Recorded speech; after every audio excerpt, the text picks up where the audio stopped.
Hey everyone, in today's video, I'm going to show you how to delete a Discord server you own. Click your server name at the top of the channel list to open the server menu, then select Server Settings from the dropdown. Scroll down to the bottom of that sidebar and click Delete Server. It's the last option in red text. A confirmation modal appears warning you this action is permanent and asking you to type your server name to proceed.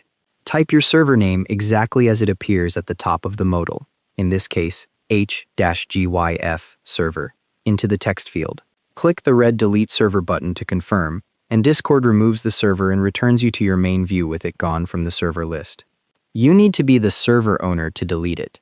If you're just an admin with full permissions, you won't see the delete option.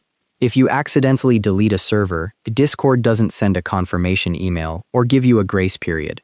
Once you click that final button, the server is gone. The deleted server disappears from everyone's server list at the same time, so all members lose access instantly. And that's how to delete a Discord server you own. Thanks for watching. Hope this helped.